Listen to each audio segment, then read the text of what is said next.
Yeah. Okay, back to where we were at. So yeah. God, I don't know if I can go back to this after. Okay, hold on.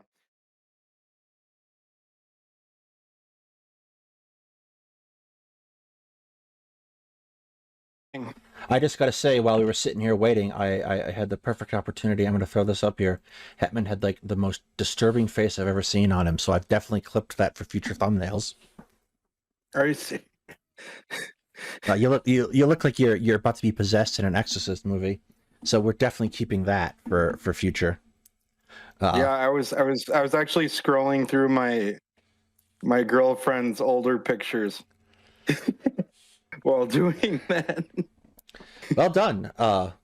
Yes, Yeah, that's what you get for being late. I yeah. apologize about the lateness this evening. However, I apologize too. It was like I technical said in difficulties. chat, Hetman is surprisingly technologically inept for a millennial.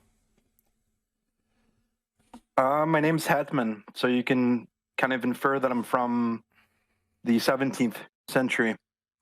Yeah, but even they were able to figure out strings and cups. That's true. All right. Why is there? Oh, that's your cursor. So we started a little while ago. Actually, I'm not even sure how long ago it was. We're bad at this. Hmm. A series talking about men's mental health and men's issues, on the grounds that the general discussion around men's issues sucks.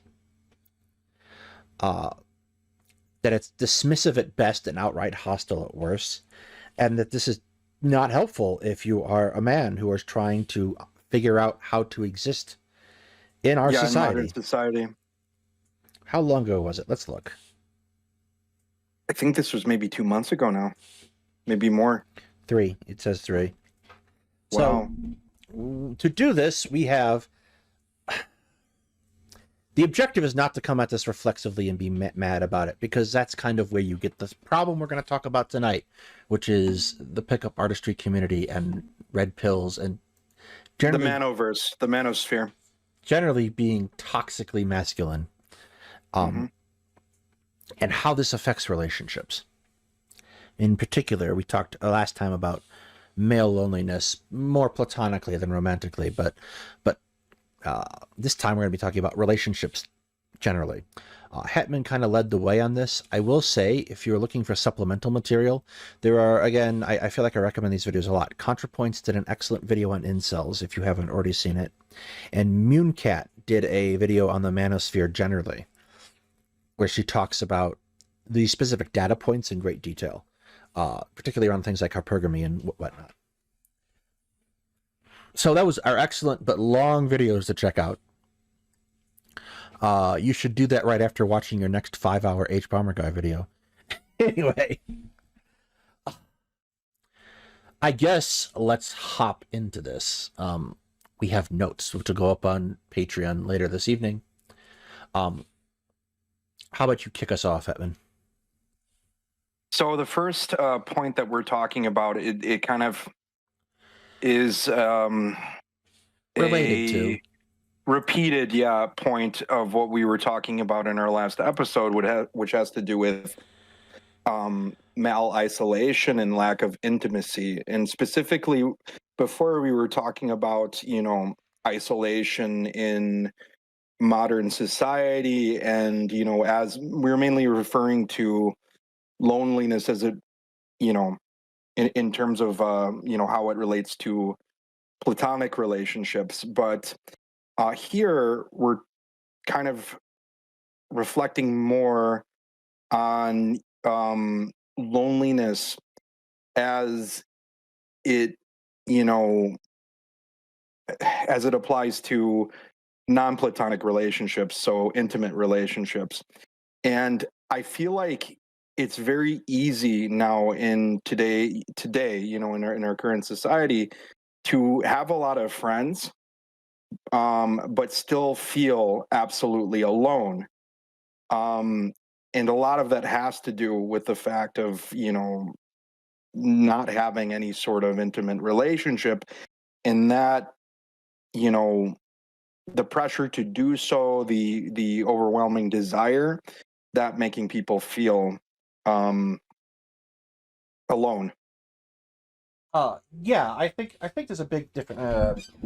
I think there's a big difference between understanding being in other people's presence and having an intimate relationship, whether that's platonic or otherwise. Like having a relationship where you feel comfortable sharing and are vulnerable, etc. Of Um, course. and And like there's different. Oh, go ahead. Go ahead. a problem I think a lot of men come across because of kind of the expectations that we place upon ourselves for relationships with women. And I know there are many of you who are LGBTQ in our audience tonight. I don't know if I can necessarily speak very well for your perspective here, but I feel like that we oftentimes do not necessarily see men, particularly as people with whom we can be intimate and vulnerable with. So we have an expectation that women are there for that purpose. And Of this is course.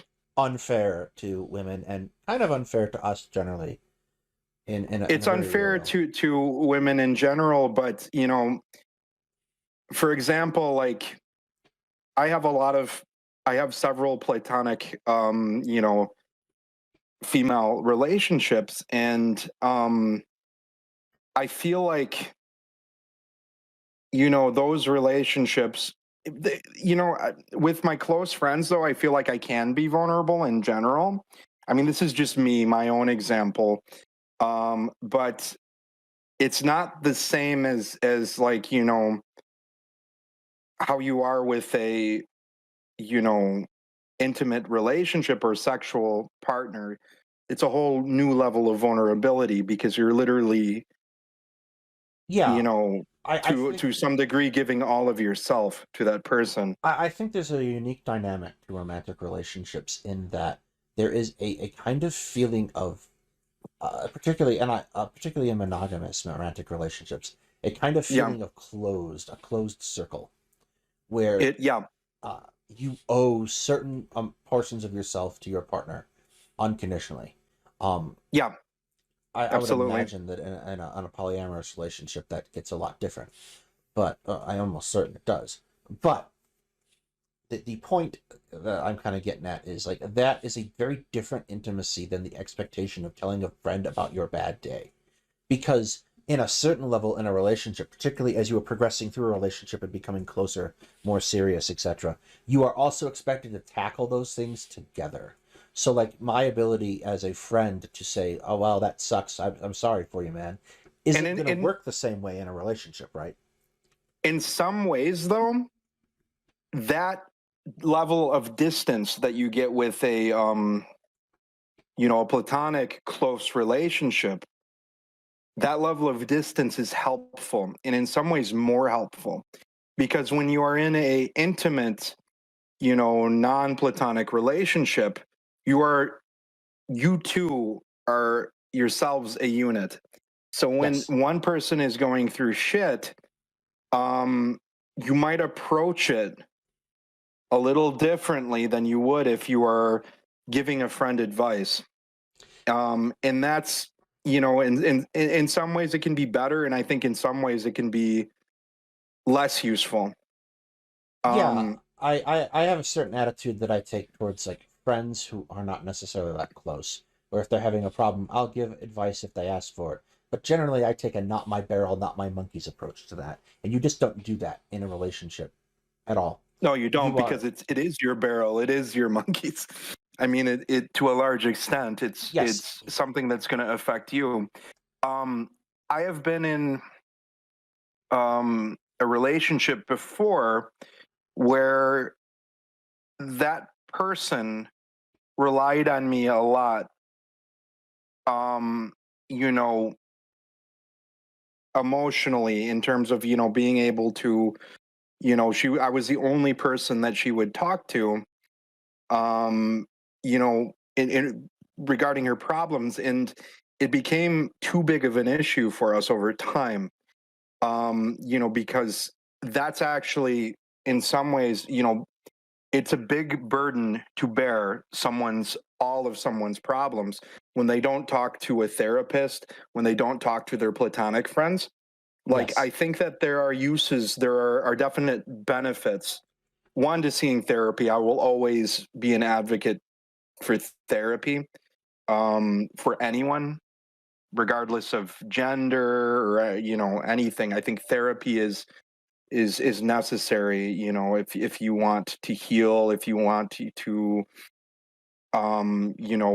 better yourself, it's one of the best gifts that you can give yourself. But placing that burden all on your significant other, I think it is a very big one. Yes, And granted, they can carry a lot of it, but they can't carry all of it. I think it's isolating And in a way, right? oh, it's completely isolating. And And that I've seen. Go ahead. gets Or into actually, kind what? of where we're at is like Mm, there is a great deal of degree, I think, to us now today. Um, there's some truth to the phrase that we are much more isolated than we used to be. We are not yeah, really as communal as we once were. So, no, and not at all. I've been again. We work with therapists to develop this. Hi, random girl. Yes, I think that that's a huge issue that we have today. And I know people say like, oh, it's phones and stuff, and I don't necessarily think it's phones. No, I feel like the bigger problem at hand, and again, we're going to address this individually and structurally. I think the bigger problem at hand for most people is a structural problem. It is how your life is structured and what it's structured around that makes you kind of feel like you're an island with your partner or an island unto yourself. There is like especially in the wake of the pandemic where your partner might have been all you were interacting with for the most part, right? yeah, In any real sense. Uh like like people have spheres of friends. So, like work friends are typically less intimate than, outside of work friends, long-term friends, blah blah blah blah blah. hmm And so like in the pandemic where everyone was kind of doing their own thing, you basically existed to maybe work and uh, maybe exist inside that section of pandemic, uh, but with your partner or your kids or what have you. Or where is he? Yeah, good doggy. Anyway, I think too, going back to the you know, us being more isolated. I think a lot of that too has to do with kind of the sort of societal norm, at least, I think for Western men, especially, a lot of people that are coming from, say, a machismo culture, but that you don't share vulnerable moments with platonic friends. So you feel, I think there's a lot of men that feel this desire, this pull. I need to get a partner, someone that I can do that with. Um, because that fulfills a very big need. And I think that it's a really unhealthy way of looking at, getting a partner. It leads to problems because when you are having, um, when you feel lonely and isolated, when you're depressed, you're not usually in a state where you're appealing to the opposite sex because you will give off the energy of a person who is, depressed, very, negative. And the people who are in that stage are just thinking, I think, I need some relief to this. I need to find someone where I can, like, if only I can just find a girl that'll love me, that'll be physically and um physically intimate with me and more, that this is going to end all of my problems. And it just, it doesn't. um it's kind of like a circle too. It's kind of like a circle effect where you're stuck in this negative mental state, and then you're unable to break out of that because no one likes, if you think about it from a girl's perspective, for example, like, you know when you see someone like that, usually they're unapproachable, they're not in their best state of mind, so they're not, able to really be carefree. That's kind of something that, I don't think it's just I don't think that's universal to women. I think that, if you see a woman that's, or, whatever you're seeking, that's depressed, um, it's generally not a very attracting quality. So it yes, leads, it's a spiral. It's a downward spiral. Really quick. Hi, Pippa, Xenakil, and I think that's everyone who's come in. Huh. Yes, no, the problem is when you're doing that, particularly from a perspective of a man, what you're doing is you're taking a not insignificant portion of yourself and you're setting it aside. And Yeah, you're expecting someone else to pick that up. And the thing you're not realizing at that point is that a partner is a person too. of course. So they can't necessarily pick up all your bullshit and their bullshit and be expected to run the entire thing. And that's like, this is a basic level kind of thing, I think, to talk about. Yeah, Because there's a very significantly darker side that I have seen a lot of, online especially, where people think that the role of a man is to dominate things. of course. And it's not, it isn't. No, not at all. Like here's the thing about relationships. Like if you are in a state like, and like I know a lot of people are like this because their parents are like this. Our generation's parents are like this. There's an expectation of obedience, absent any kind of displays of courtesy or respect.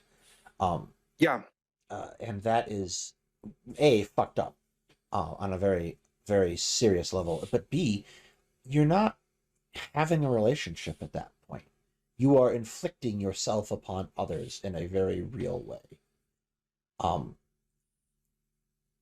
and it is endemic, I think, a symptom of the problem that we're kind of trying to get at tonight, which is what pickup culture ends up being about, or what red pill. I hate that term. I really do. I feel like the Wachowski sisters would want to beat people with steel chairs for misappropriating. I do too. I feel like they would be very angry with it. And I will be perfectly frank. Even if The Matrix is a very flawed series, I do adore it. Yes, you do. Uh, Ever since I met you, that's one of your. I do adore it. I finally Yeah, watched the big fourth things. movie the other week. It was better than I expected. I haven't seen it yet. Um, Um, but yeah, that's kind of what we're getting at. What it is an inability, because you're putting yourself on others. You're not able to take accountability. 100%. And I think that, as I was mentioning before, expecting that, having that expectation is so unrealistic. And that's like when you're getting to know someone, you say you go on a date and you're a guy like this and you just, put all of yourself, when you first meet someone, you're not going to come out of that person is probably not going to, is probably not going to want to go on a second date with you if you're, trying to convey all of that burden that you have. It's unrealistic and it's unfair, quite frankly. Like I was, saying earlier, I've been in a relationship where, that person relied on me solely for emotional support, and that's just not possible. No one person can handle that. yeah, And I don't think people should go go into the dating world with that expectation. there is. And I want to kind of throw this out there. I don't think it's necessarily fair, and I talked with a couple of therapists about this. I think a lot of people end up being like, well, I have to make myself perfect before I can go out and meet someone, and that's not what we're trying to drive at. no one is perfect when they go out to meet someone. In fact, they kind of, when you're scoping someone out, when you're, when you talk, like one benefit, I mean, I'm getting a bit ahead of myself here, and I can say it because I'm in a really, really good relationship now. One real good thing is to have a lot of phone conversations before meeting this person. Try to have deep conversations over the phone. If it's possible, if you're, somehow able to get to that point. Because usually, like with online dating, the one issue is, it's kind of getting past the sort of very frivolous conversation, the very superficial conversations, and kind of, getting into something deeper. But if you're able to do that at first, it will certainly help when you finally meet that person. Yeah. um I because you've already gotten to know them a bit. I kind of feel about online dating that it is. I'm not necessarily certain it was wise to gamify, and and what I'm getting at things like Tinder, like swipe left, swipe right, they turn it into a game.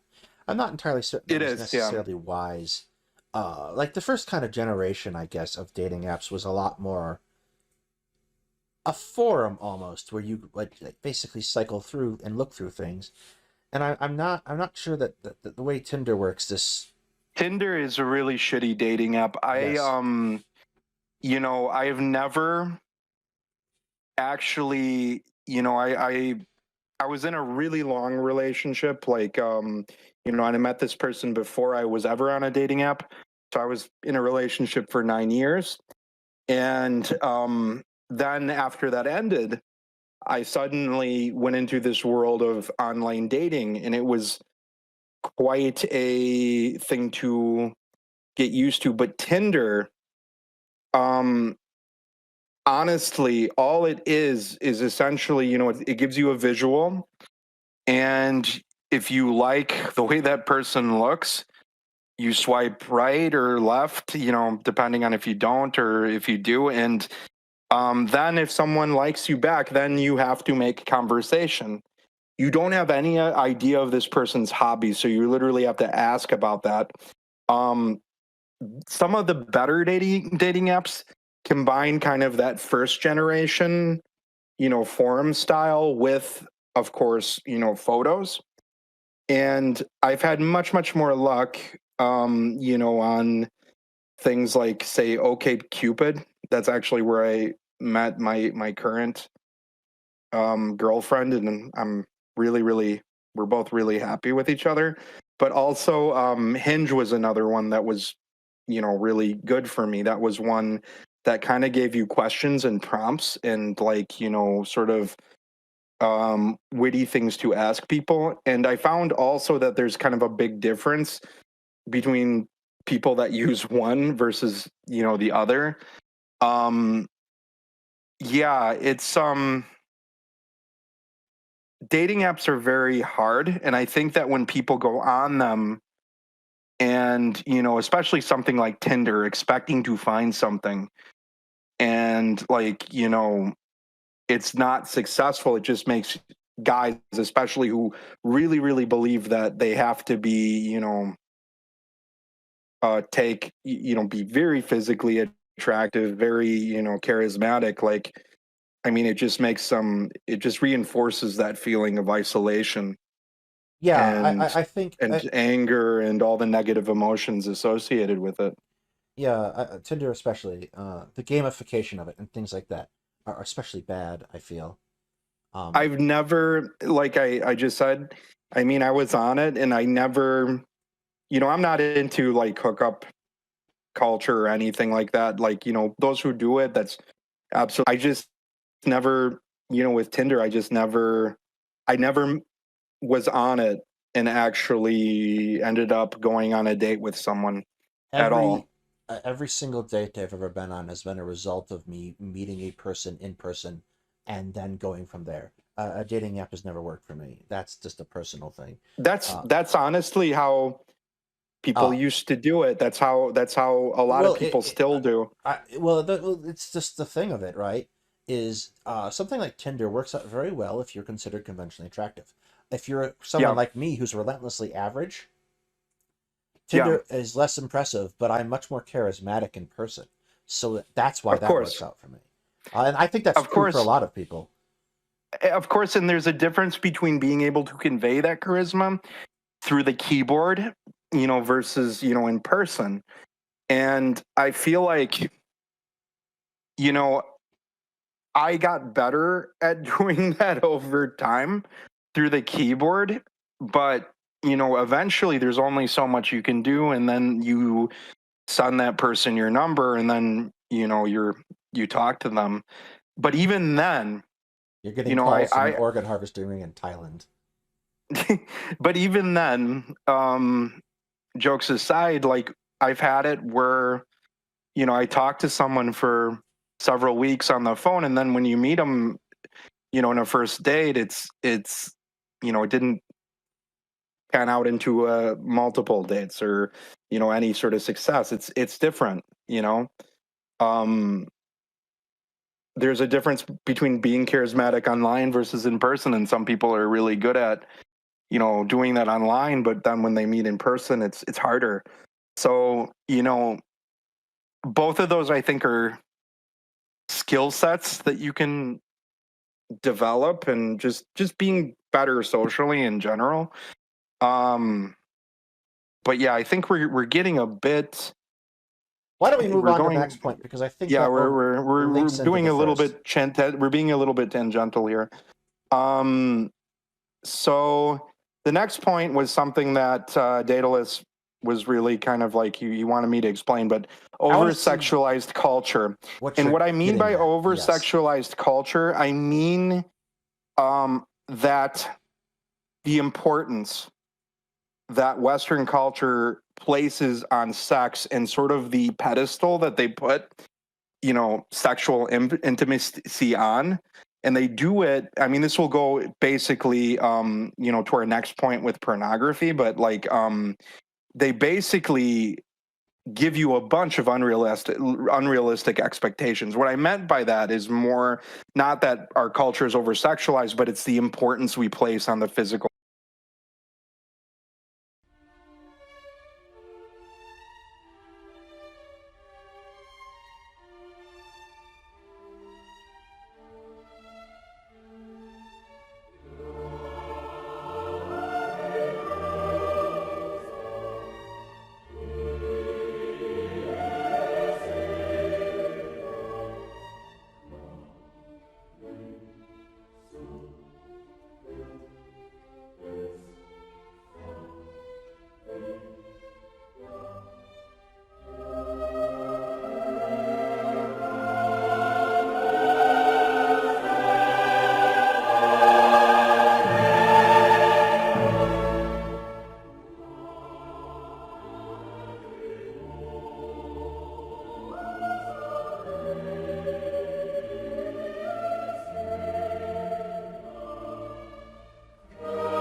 Oh God, this is great. I have doors.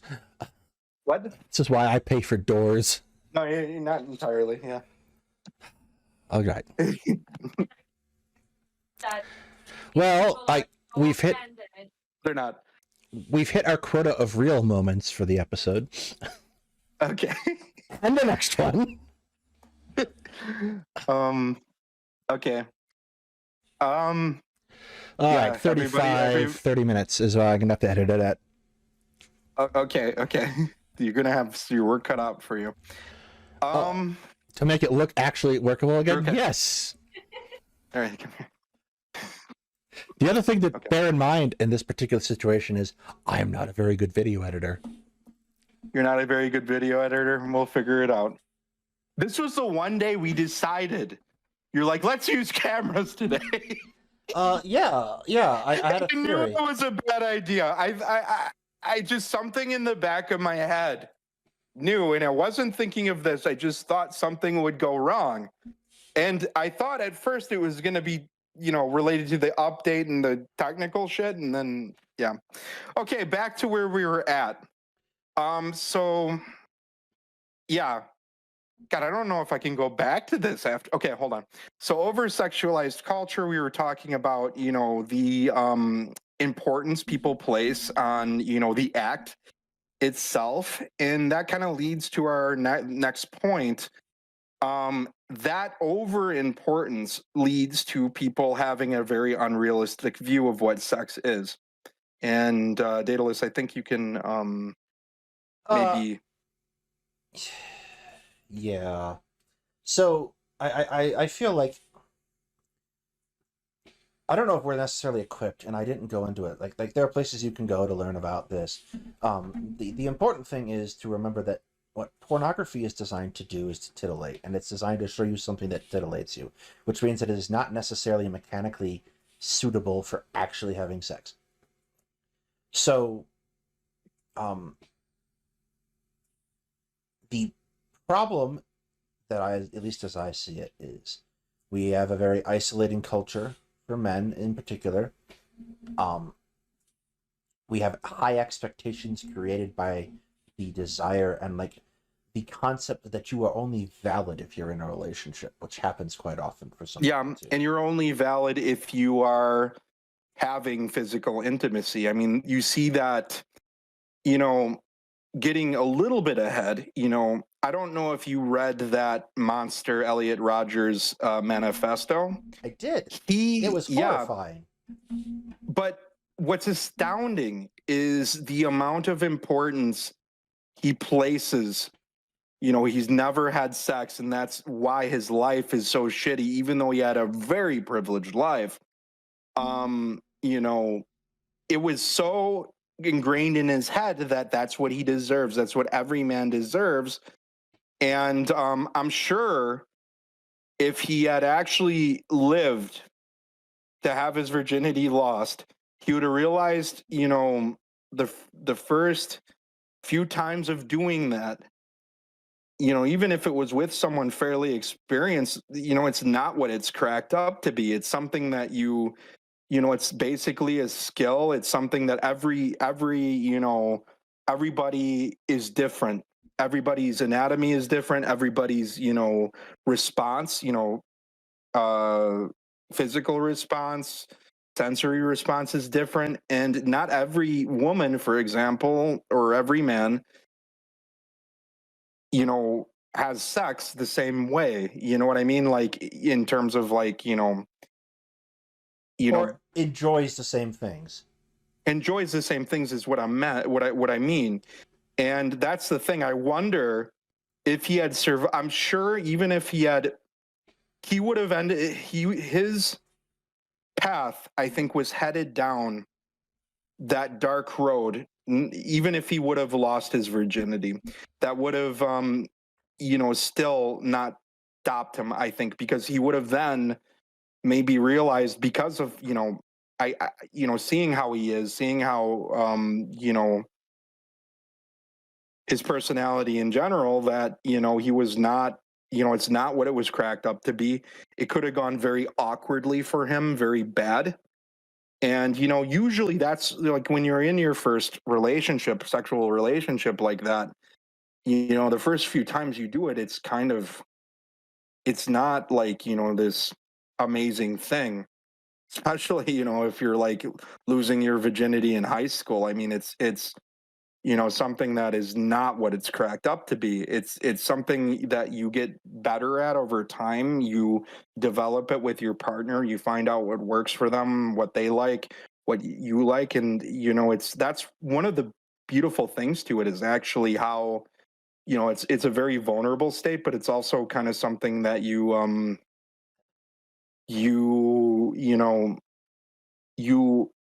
will, especially if you're someone who listens, if you're someone who is very keen on you know The other opposite person's the experience. the other person experience. That's it's the beautiful thing about it, is basically you know growing in that with that other person. Yeah, And there is, I think, a couple points to kind of relate to that. I think what you're driving at, Elliot Rogers, you can be intimate with someone and not necessarily have it be the same kind of experience as if you're intimate with a partner that you are connected to and communicating with. And absolutely. uh, I think the answer becomes more along the lines of what you don't necessarily see. Um, the problem I think that principally comes from porn. And let's be perfectly frank, there are only two kinds of liars in the world: those who say they never started and those who say they quit. The That's principal true. That's problem with true. porn is that it's transactional instead of a intimate act. Yeah. It appears transactional. And if that's your idea of where sex comes from, especially if you don't have anywhere else to go, if you have that isolation, if you don't have that support system that can tell you about this thing that we as a society, through mostly prudeness, basically toss you in blind on, then you're not necessarily going to figure it out from anywhere else. That I have like you have to be able to get in a position then where you are in a place where you're willing to listen to a partner and understand that it's transactional, not transactional, excuse me. I have, read some memoirs of former female porn stars. I've seen a lot of interviews with them, and for them, it's a job.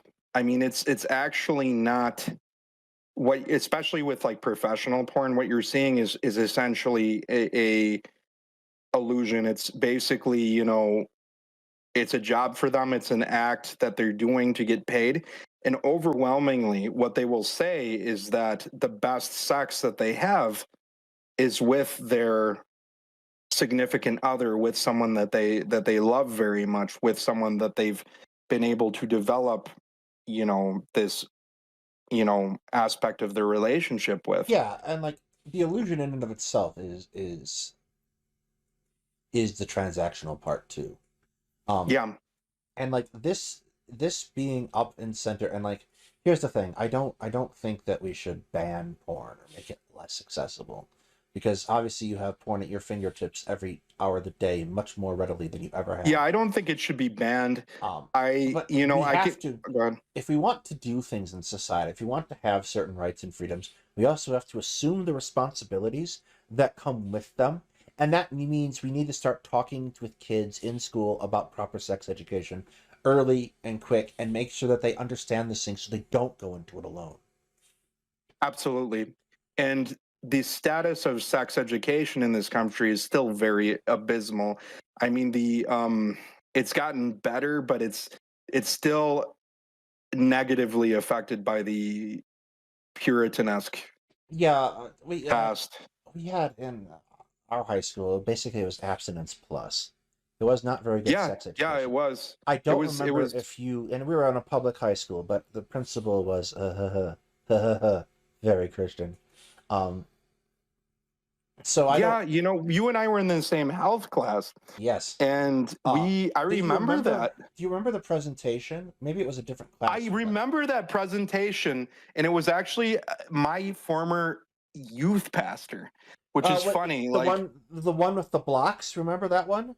with the blocks and with the heart. Remember Yeah, that? the heart that I rearranged to balance on the things because they said it couldn't be done, and I just did it Yeah. anyway. But remember, like with the heart, it says this is what happens when you have so many different sexual partners. You give a piece of your heart to someone, And then once you finally find that person, you only have one piece, and it's like, Yeah, that mercifully turned out to be untrue. yeah, it did. It was astounding.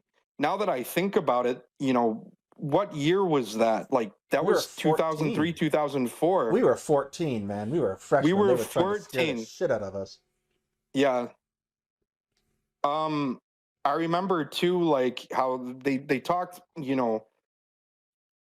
a shitload about STDs. We got to see all the scary pictures, photos, and videos, and like that one presenter that we had who he was at, Yes, like, a sex Horcrux. yeah, he was talking about how, like, they did their presentation somewhere, and some student who was there said, I think I have this and this STD, and he turned out that he did. That's the kind of like scare tactics they were using, though. And I remember actually getting the abstinence till marriage card, which, I mean, dismally failed. Yeah, that For and me and Dare. probably everybody. Yeah, That and Dare Dare didn't failed. work out too well. Dare failed very bad, but I must say that, like, I haven't, it failed certainly in regards to marijuana, to THC, certainly. Um, for a lot of other people, it failed for heroin, which ended up later being a big problem. But like, I you bringing this up now makes me realize the absurdity of what we went through at a public school. We were not at a Catholic school. We were not at a Christian or religious school of any type. This was a very publicly funded school. And that just shows, I don't know what it's like now. I feel like, do you think that maybe that was the pressure of the demographic that that of our demographic where we lived? Well, I would, yes, very much so.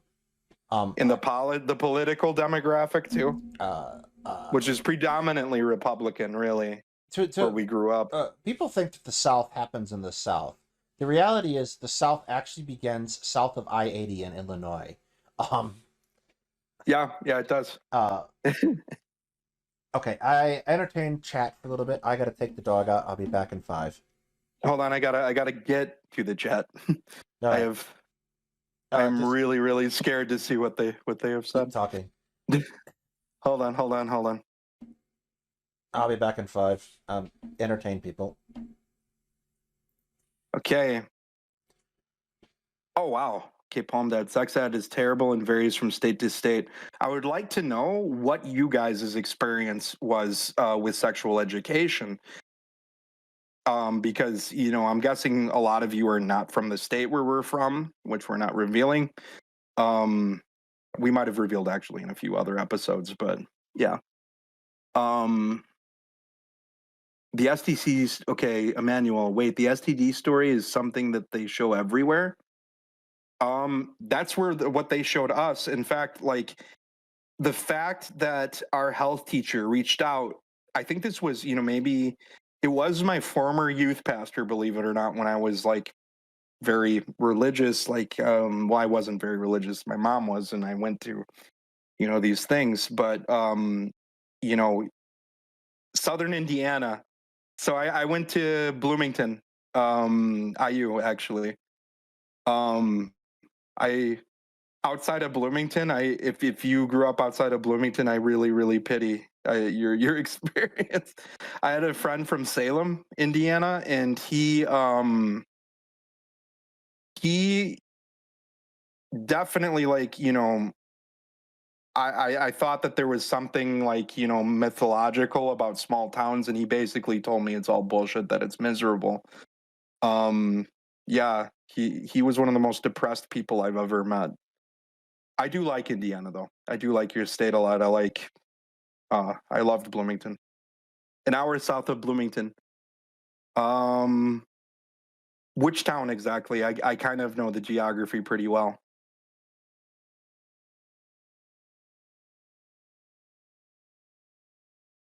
So I'm guessing by the Kentucky border. And I'm guessing that you don't like Kentuckians and they don't like you. That's kind of like the Southern Indiana thing, is basically like, at least we're not Kentucky, is what I've noticed with people. Like they make a lot of jokes about Kentuckians.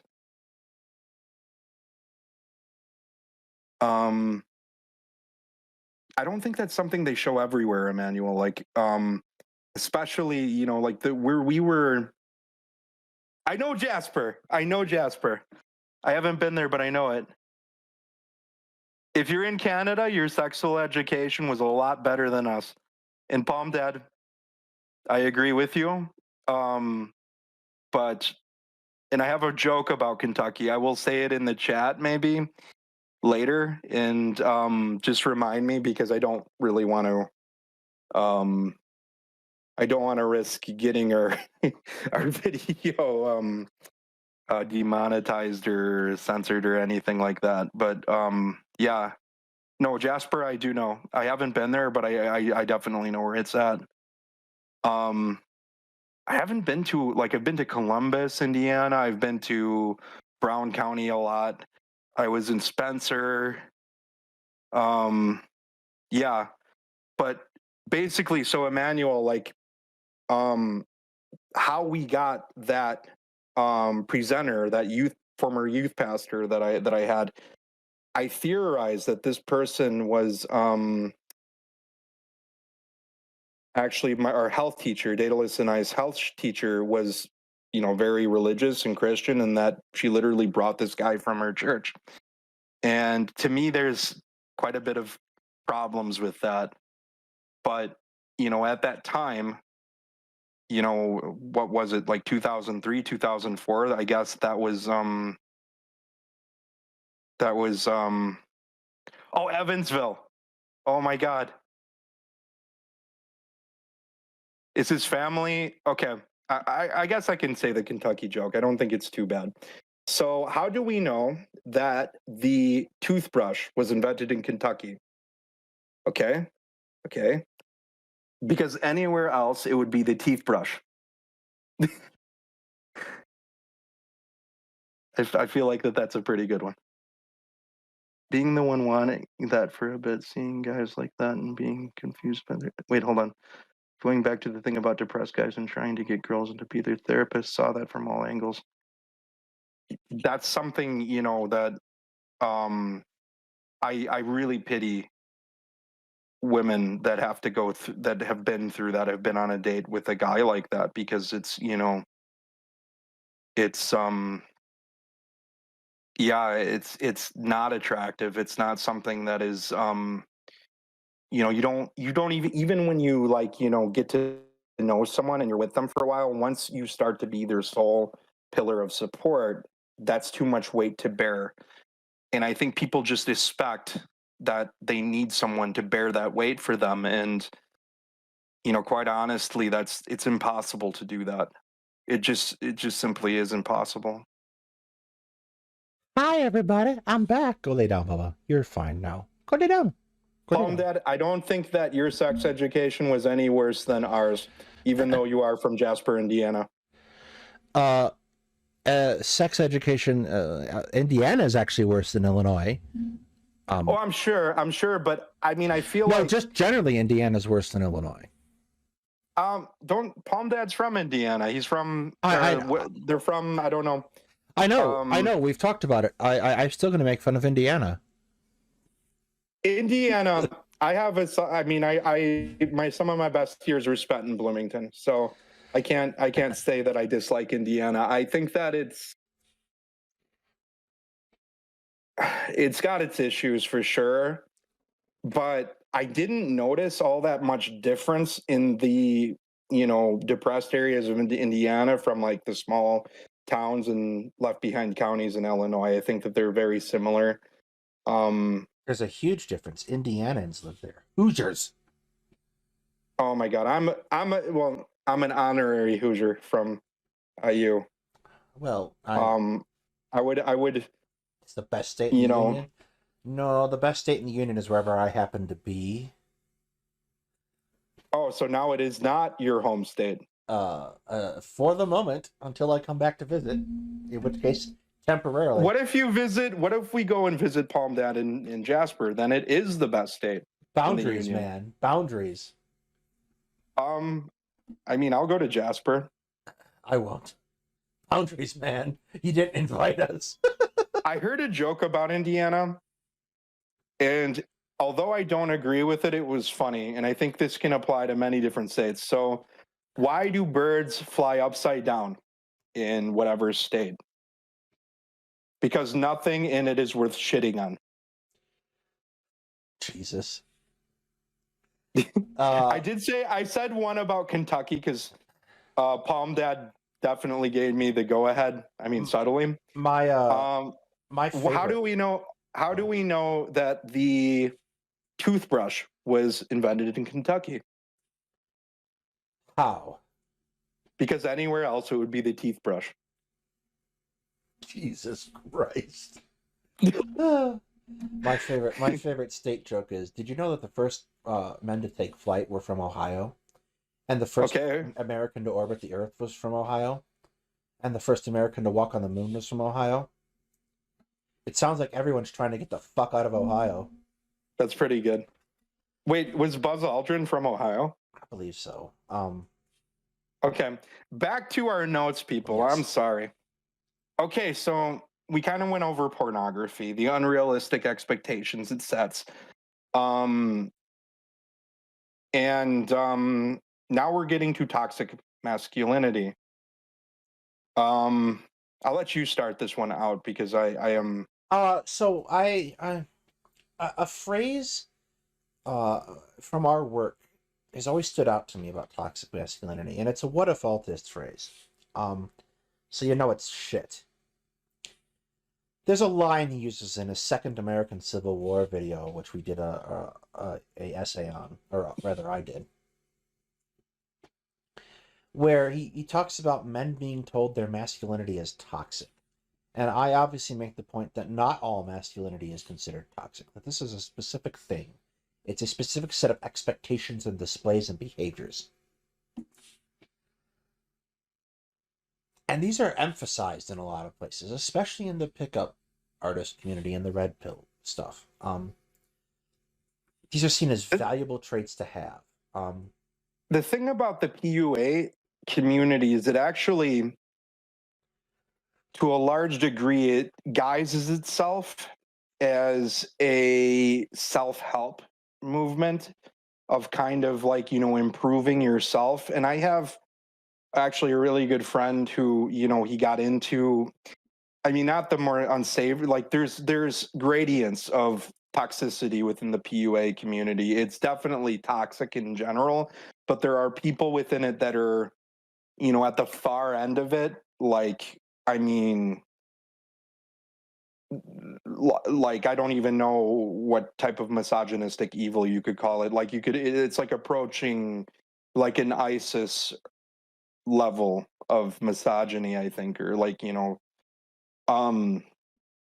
where, you view women as solely objects for pleasure, objects for you, and that they can be programmed to be attracted to you no matter what if you use sort of the right formula, verbal or, body language formula. And yeah, so that's the thing. There's a section of it that really portrays itself as self-help. I think actually maybe all of it to a degree does.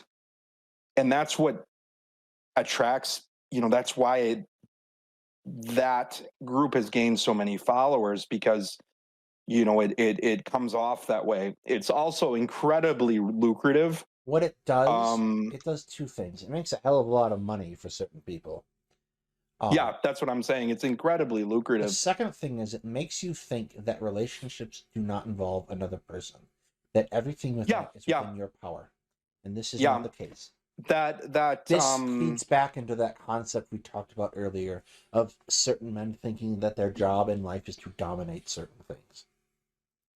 Yeah, and they're the people who also, advocate like like male categories, alpha, beta, all that other BS that, it's not really, like I don't even think that there's a lot of science that backs it up in terms of Homo sapiens sapiens. Well, the problem There's with the alpha male, beta male, etc., and whatever else words, they start using sigma, and that's there. The Greek alphabet should be for more important things. Anyway, yes, this entire study has fairly famously come from a observation of wolves in captivity.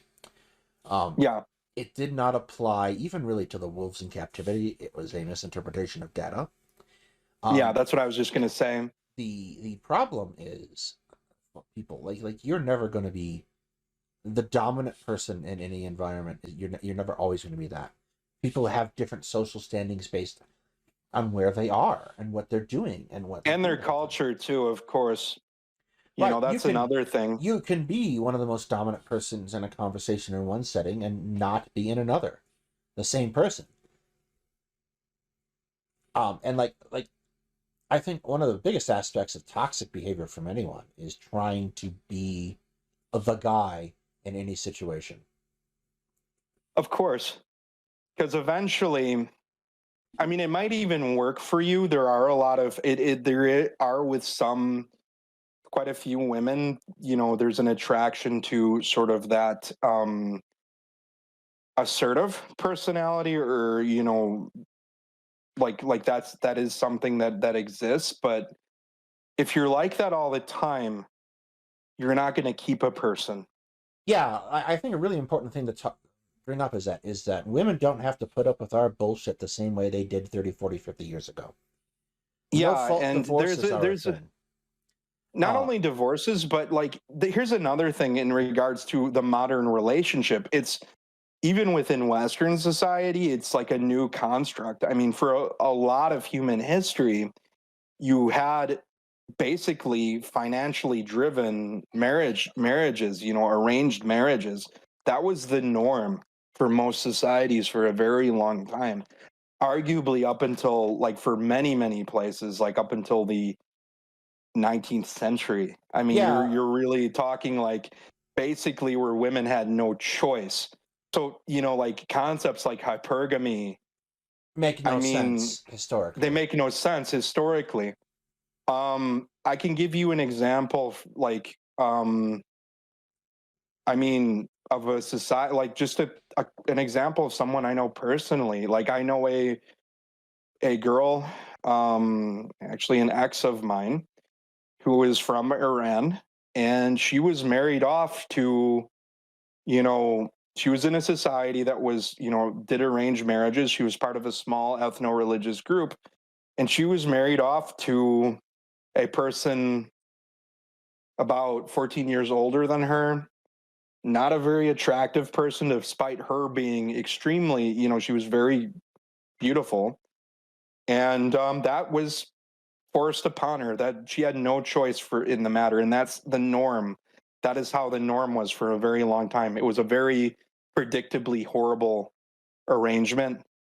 The person was very abusive, and yeah, like, I mean, this person didn't even know in her culture or society about modern dating.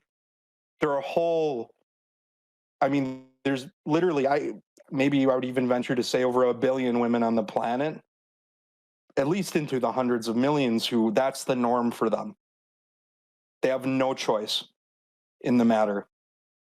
And no amount of pickup artistry or, display is going to necessarily work in those cultures. That's just not how it is. And Yeah, I that person that I know, I mean, even when she was in this, she hated the guy, but it was something like, this is my lot in life. Um, this is what happened to me.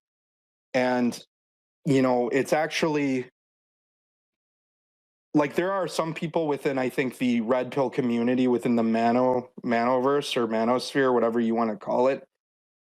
I've heard it on forums. I've seen it written where they wish, because of their failures now in a modern Western society, that they wish that things would go back to that time.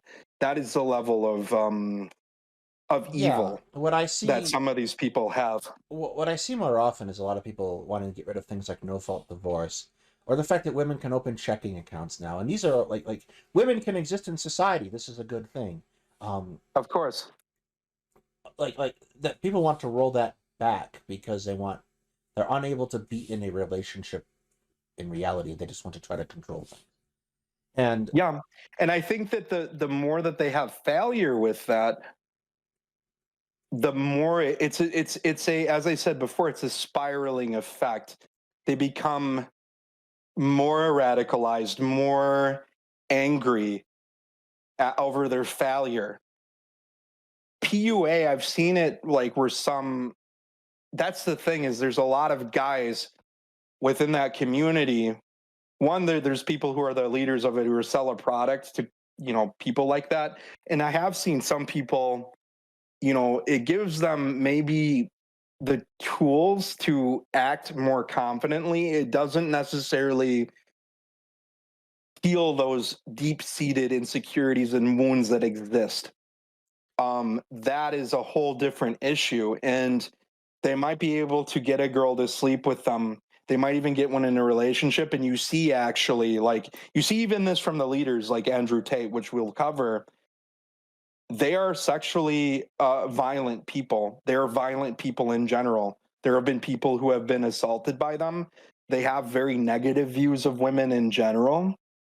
Um, and that's all because of, even though like they've gotten past the point of Elliot Rodger, they're just a more successful version of him to me. They're just in that sphere that Elliot Rodger wanted to be successful. They're just an Elliot Rodger who could manage to seduce some women. That is all they are. They view them as objects. They view them largely as objects for the same reasons that we highlighted earlier. Um, it starts off with the desire, to fill that emotional void that they have, and then it becomes something else. I don't think I've ever seen someone in that community though that has not had some sort of deep-seated problem, like deep-seated emotional problem or mental problem. I mean, and I'm not saying this as any sort of stigma. I mean, they're the type of people that could have benefited from therapy, could have benefited from some help.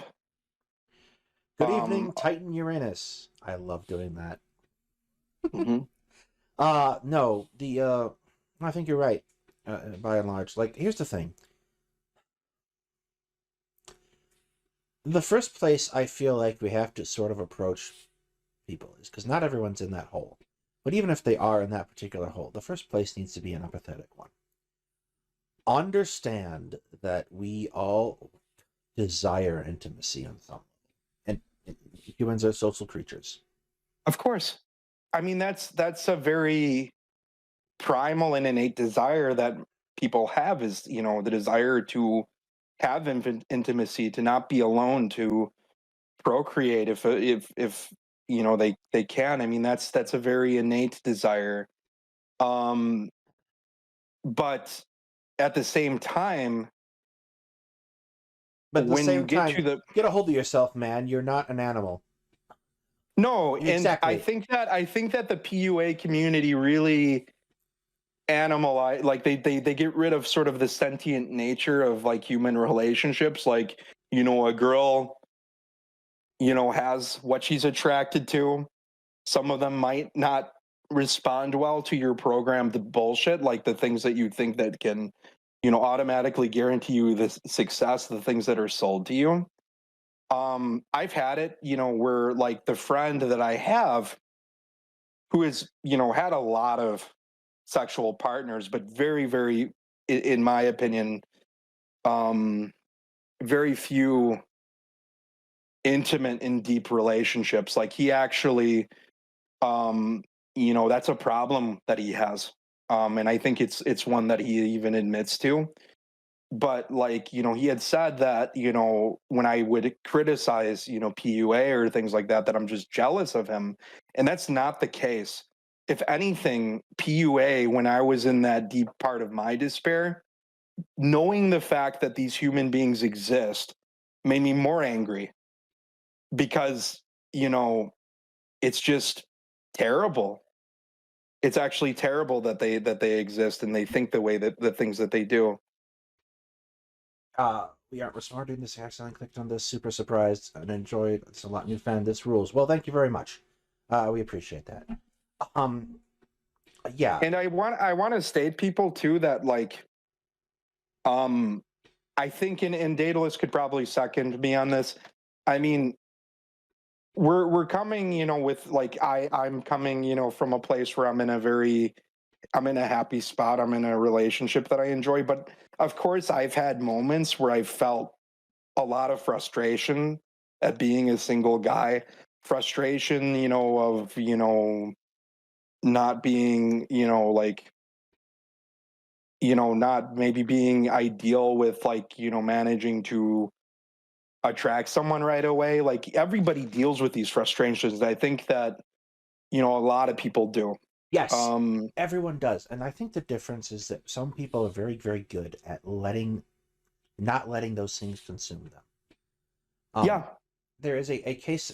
There's a certain thing, and I don't wish this skill on anyone because I know how I developed it of resiliency, the ability to have an emotion and to set it aside and focus on the thing you're doing, and that's hard to do.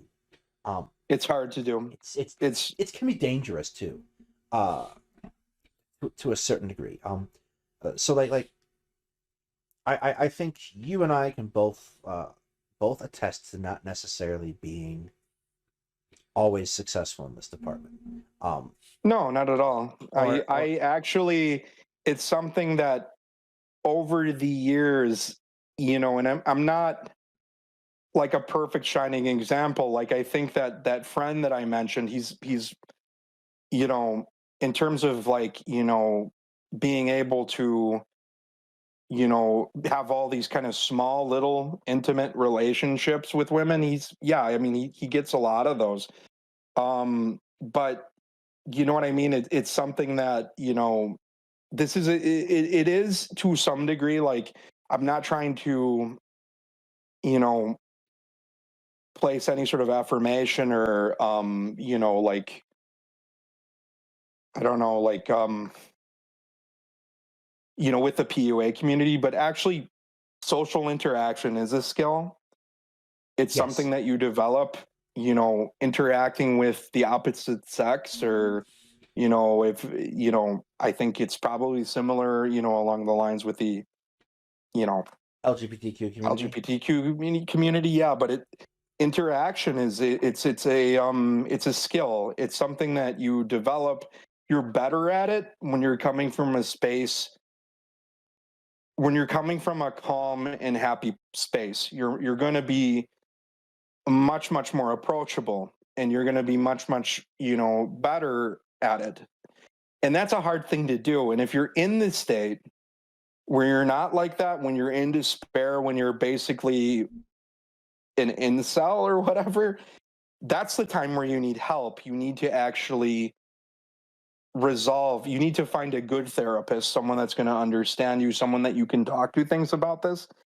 And that might take a few tries, to be honest. You're not always going to find a great therapist right away. I think that's like one issue people have is they when going into therapy, they like find someone and that person doesn't work for them, so they think it's all not going to work for them. And the reality is like, with your therapist, you want to find someone that, that you click with, that is good for you. Yeah. And you can definitely do that if you have any sort of decent insurance, or even now there's like so many different apps where you don't need it, where there's like, Put a therapy pin. is becoming way more affordable than it Put was a before. put a pin in the app. We can address that later. Like Yeah, things like BetterHelp need. I get creepy vibes. Um, no, of course. Yeah. I think the thing to keep in mind. Uh, I'm going to preempt the Andrew Tate stuff. Everyone knows Andrew Tate's an asshole. And I want to Yeah, get, we don't have to talk about that bastard. I kind of want to get to the point, the individual stuff. What do you do to get out of this rut? And like, here's the answer. Here's the thing. We're not going to say this is what the answer you do to get into a relationship, because that's not going to be the same thing. You need to get out of the rut first to put yourself in a position. So I think the first thing to acknowledge, especially around social skills, is, and we have a hard time with this because a lot of what we're taught to do is very scripted in life. It Here's is, what yeah. you do, blah blah blah blah blah. And social skills require you to be flexible and to read the room and to do a lot of things that can be very difficult, especially if you have some kind of issue like autism where you have a hard time reading the room. So the first thing to do is to understand that you have to address yourself. And this is really hard, not just on the level of relationship, but anything you're trying to do. It's very hard to take that step and say, I need to work on me. I am not okay. That's where we start. That's going to be one of the hardest parts. And like, I have now been in therapy for close to 2.5 years. And there are days where it feels like things are going fine and I'm working through things, and there are days it feels you make no progress at all. But the same place I always have to go back to when I feel like I'm not making progress is that I need to do something for me. Of course. Fix me. Absolutely. That's the whole point of it is bettering yourself. And it's a lot better to do that with a professional than, seeking that help somewhere else. Don't go to Reddit. Ultimately, don't go to Reddit, but also, don't seek it in the PUA community, that type of self-help, because they're not there to help you. They're there to make you buy things.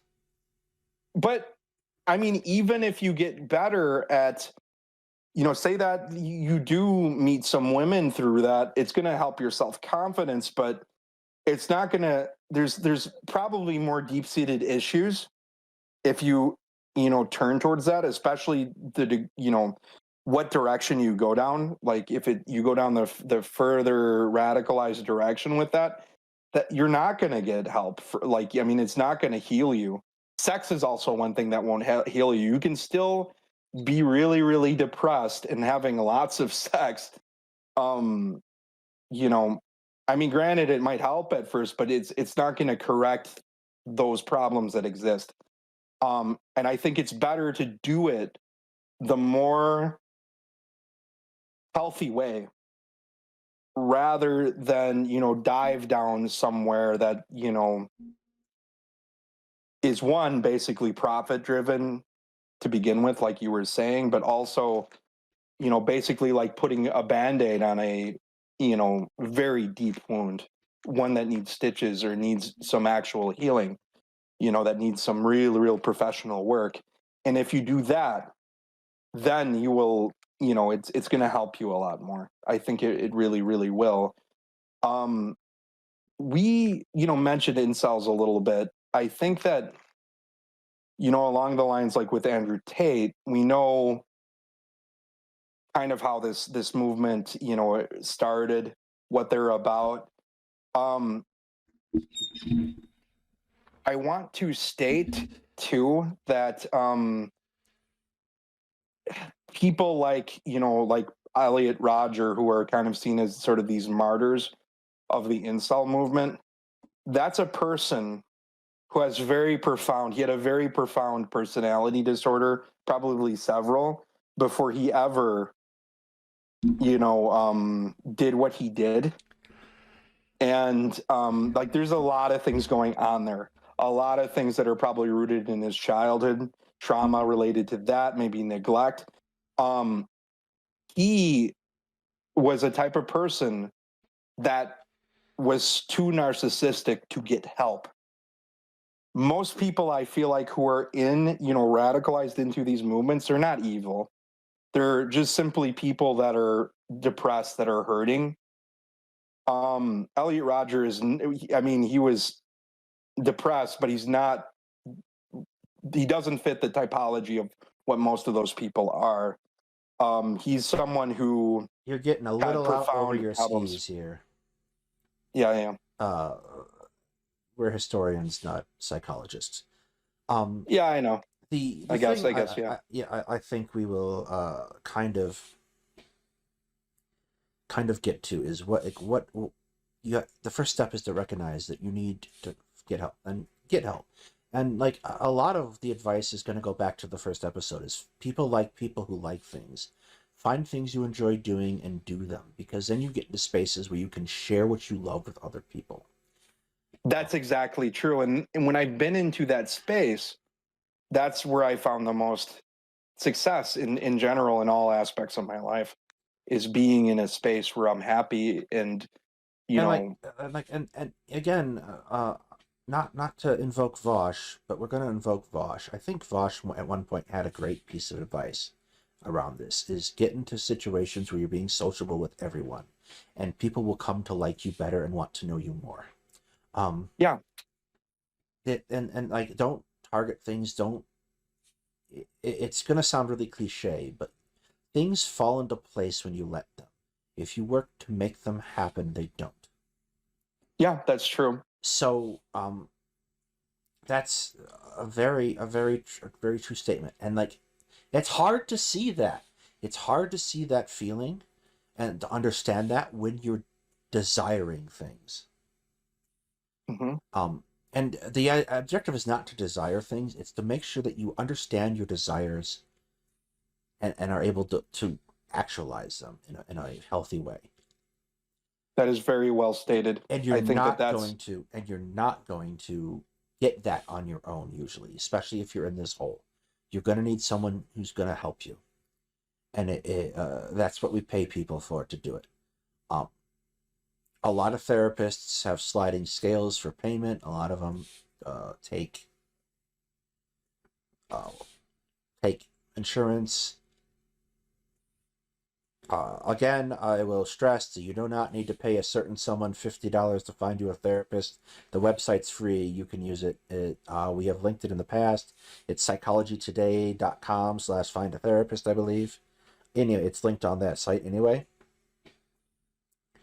Don't let people take advantage of you in that way either.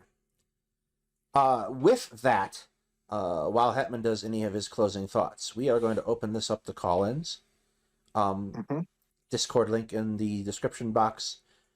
I am going to be watching. Hop into one of the voice channels next to the studio, and I will bring you in the order you arrive, if you wish to do so.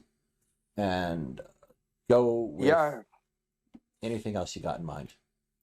I mean, I don't think I have much more to say. I think your closing statements were so well put. And,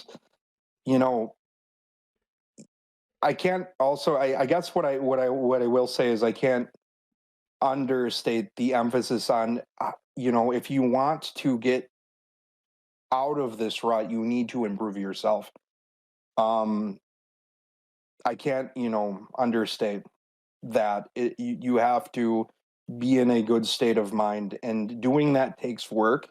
It takes time, but it's well worth it in the end. And it actually, you don't have to be perfect for results to start for you to start seeing results. I mean, almost every relationship that I've ever been in kind of started while I'm seeing therapy to get out of, whatever rut I'm in. They started, and, one thing too I want to state, like I stated before, you know,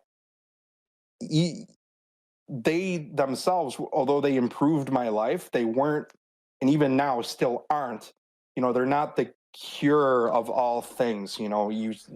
Self-improvement is an ongoing process. It's something that you do your whole life, ideally. You were In theory. never, yeah, in theory. I'm perfect just the way I am. That's definitely a joke. Yeah, of course it is. Smart ass. I'm delightful, though. Really am.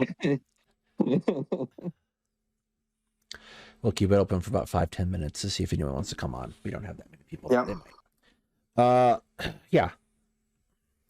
So that is about the end of what we have planned, because I'll be frank. It's been an hour and a half. It's been a long time. It has been long. What are you reading right now, Hetman? What am I reading? Yes.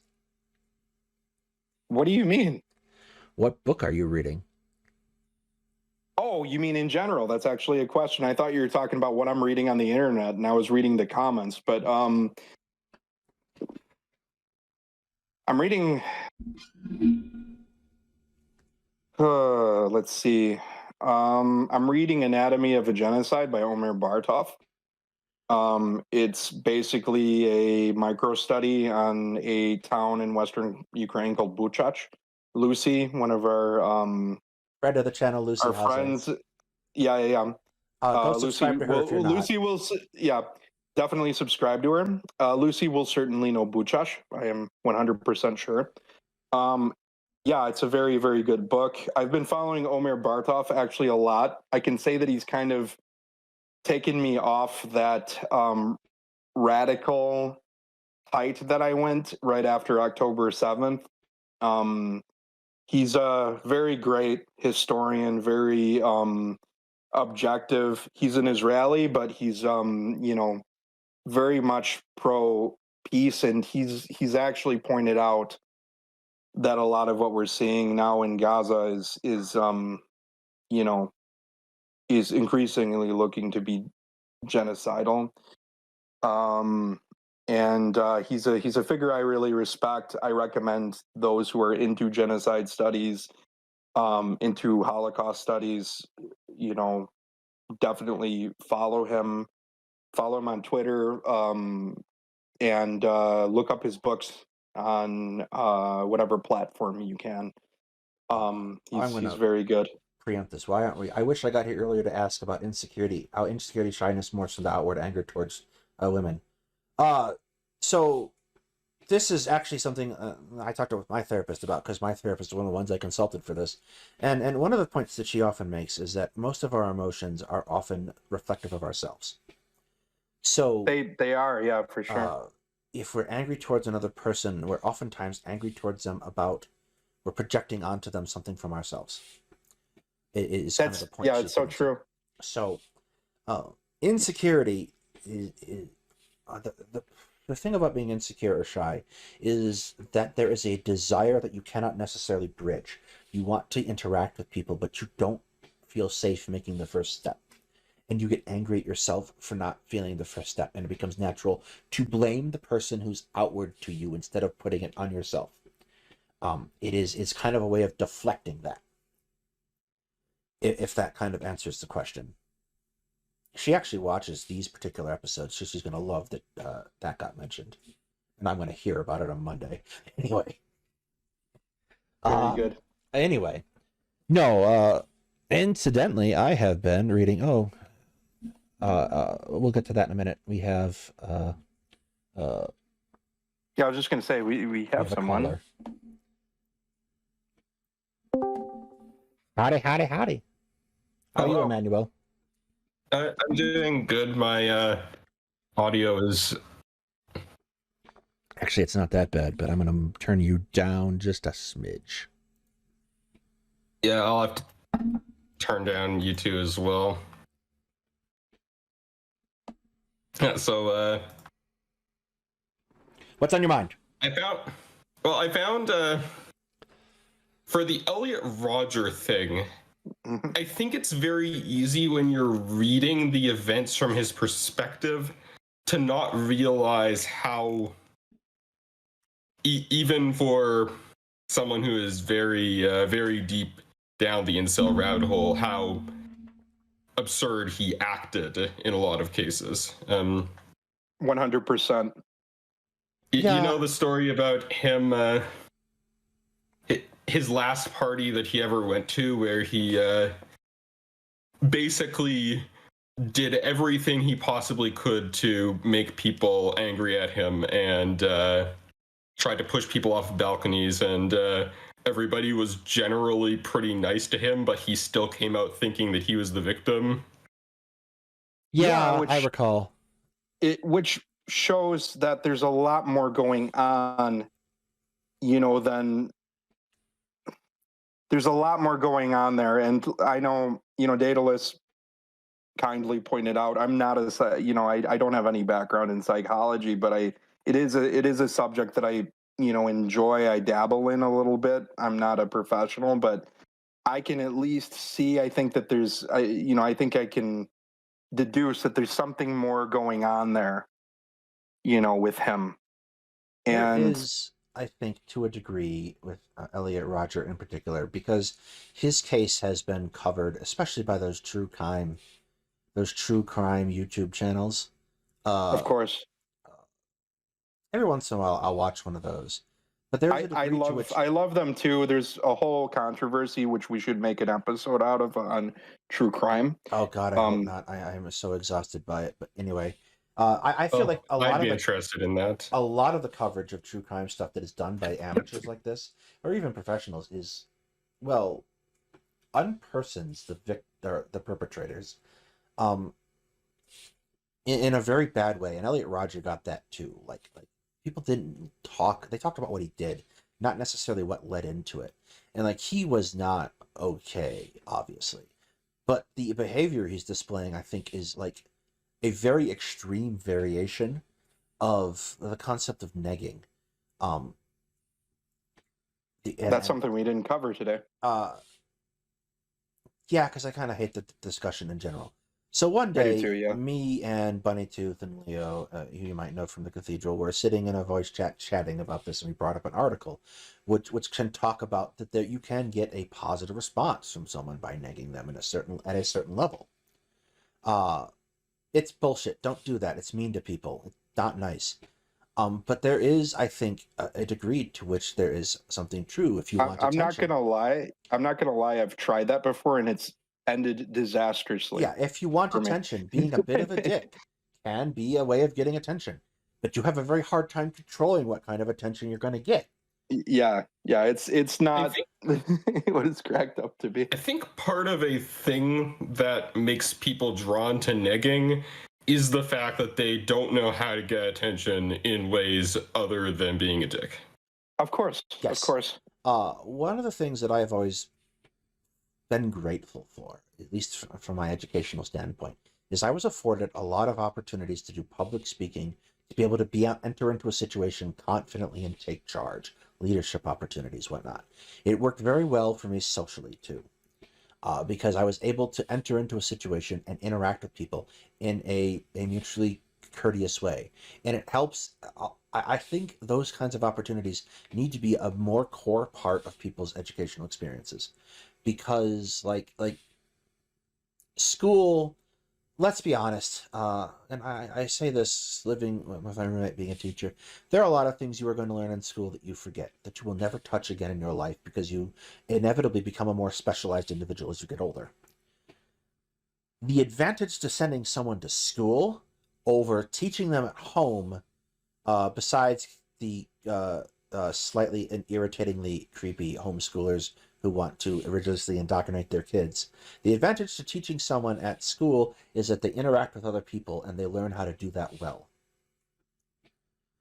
Other than that, there's very little reason not to have parents already do it themselves, because it's expensive. We obviously don't want to pay teachers properly. So, like, school is important for those reasons, because it teaches you how to learn to interact with others as much as it teaches you how to function educationally. So That is sorry, go ahead. I was going to say that's a bit interesting, because Elliot Rodger had so much interference with his schooling that people just ignore. That's what I was just going to say too. Yeah, he had a lot of that. He also had a lot of people putting him on a pedestal. He was, in a very prominent family. I think his wasn't his father. He was. I don't think he was a director. Maybe a screenwriter, something pretty big in Hollywood. He was a unit director.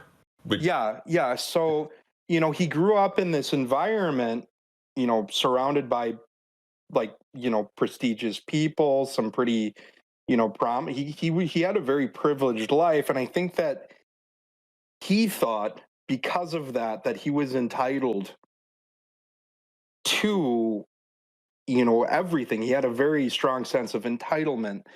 And, that applied to the opposites, that applied to women as well. And that's just not how those things work. It's just not, you might come from a very prominent family, but unless you're like living in maybe like Iran or some place like that, or like India, Pakistan, where you could, where things are arranged for you that way, like it's not gonna help you, Yeah. and I think that Mm. drove his expectations. I think because he thought, oh, I have this nice car, and he wasn't a terrible looking guy. Like he was well put together, well groomed, but like he thought that's everything that goes into, like why am I like he said that in his manifesto. I don't know, in his videos, his creepy videos. I don't know why I'm not having a girl, but my life is so horrible. I've never had sex. I have the worst life ever, which is it's so angering to hear someone say that, especially, like, I've known so many people who've grown up in terrible circumstances. Even people like, within, North America, like that have grown up in impoverished situations or in, very violent areas. And it's like, dude, your life is really good. Just like, there's something wrong here. Go and try to get help for it. And no one, I don't think anyone ever told him that. I think his parents, I know his father, I think, was saying like his idea of solving this problem was throwing more money at him, but he wasn't really in his life. That's an issue. And that's also I don't think that, the people who put him on a pedestal as this sort of martyr of the incel movement, like they actually think about that. Like he, In his manifesto, he says that one day he went to, I think it was the Hunger Games premiere, and then he went back to school and then was trying to brag about it. But then everybody was just like, no, we don't like you. It doesn't matter if you went to the premiere or not. And he was super angry about that. Do you remember the part in his manifesto where he talks about the lottery and like how he Yeah, thought I do. that could like improve his chances, and like he kept going to like get lotto tickets and was losing, and it's like, I don't know why, like I gave up on that dream. And it's like, dude, everybody loses at the lottery. I mean, just about everybody. He wasn't just doing the normal lottery stuff either. He was like doing hour-long lottery meditations and then driving several hours across state lines to get the highest payout lottery tickets. I know, which shows that there's a lot going on there. I mean, Yeah, I he think what you're getting at though is back to the thing is like, so like take the Hunger Games premiere for example. Did he care about the Hunger Games at all? I don't know. What he cared about was the status that the premiere gave him, and so what I'm getting at again is people who like things, like have a genuine interest in a thing that you want to talk about in advance and share. Um, and I think that's kind of like the thing. Like he was missing that vital connection. Yeah, I think that he did genuinely like Star Wars. I Which, remember that. He probably liked but Boba he Fett. never said. Anyone who likes But he Boba never Fett is said in. suspect. Sorry. That's like a medium. Okay, so he liked Star Wars. Like, Yes. go to some of the conventions for it. Meet people that are, into that. Bond with someone over that. I mean, not everybody especially increasingly, like not everybody who loves Star Wars is like, people of all genders all across the spectrum love Star Wars. It's just, I mean, both Daedalus and I are huge fans. We have our reservations in terms of like, the post Disney canon. But like, Off topic. Steer back to course. yeah, that's off topic. But getting back to topic, I mean, that would have been a great place for someone like him to interact with people, and that would kind of bridge. I mean, he's got his issues, but that would, when you're talking about something you like that, and he could meet some girl who's really into it, and then you got something to talk about. You got something to start off with there. He never thought of doing that. He was, And he probably could, if he found a girl who was interested, he probably could have taken her to one of the Disney premieres. Yeah, he could have. I mean, but that's not the way that he was thinking. I think that even at a greater level, you're dealing with someone with, and I don't want to make assumptions. I know Daedalus has been trying to get me not to be a psychologist, but I think you're dealing with someone who has, to some degree, sociopathic tendencies or psychopathic tendencies. So And you're dealing with now a we're person. canceled. Gary, Are we really? No. No. I think that one can say those words. I think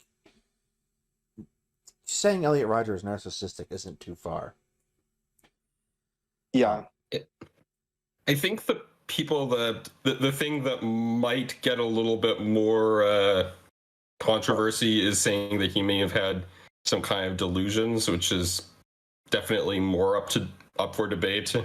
But I've seen people speculate on that. But the literary stuff, definitely. I've heard people say, they say it about a lot of people, mass shooters, that they're on the autism spectrum, and I'm on the autism spectrum, and I'm whenever that happens, it really gets me angry. It's possible. Elliot Rodger certainly was, but he certainly, I mean, yeah, I would be careful. He might not have been. Yeah, that gets tossed around on the internet way too much. It does, and it's for me, someone on the spectrum and someone with so many close people that I know who are on it, it's really, it makes me angry because everybody, the thing with the autism spectrum is people who are on it, their social ability, all of it's very varied. For example, I'm on the autism spectrum and I'm very social. I have a lot of friends. It doesn't change the fact that I'm on it. You can be on the spectrum and have a lot of friends. You can be very popular. You can be charismatic. But you can deal with, still being on it, in terms of sensory issues, in terms of all the other comorbidities that come with it. That's the thing. And I really hate it when people lump neurodivergent people into categories, and they kind of, unfortunately, lately were put into the category of the psychopath and mass shooter. That's hard for me to take that because, I think only a small percentage of those who actually do it, might have honestly been on this spectrum. In regards to Elliot Rodger, I don't know. I mean, I didn't know the guy, thank God. But I do know that he was put on antipsychotics a year or two before the shooting. Yeah, I mean, but that could be for a number of different things. Even I'm on them. And that term antipsychotic too, it comes across very negatively. I wish they'd use something. It's not necessary. It's not, it's hormone it's hormone regulation ultimately. Yeah, the one I take, for example, is mainly for OCD. It's for those type of CDO, thoughts. Perfectly alphabetized exactly as it should be. Yeah. Anyway, people, it is very late where I'm at. I do have to. It was really great chatting with you, Emmanuel.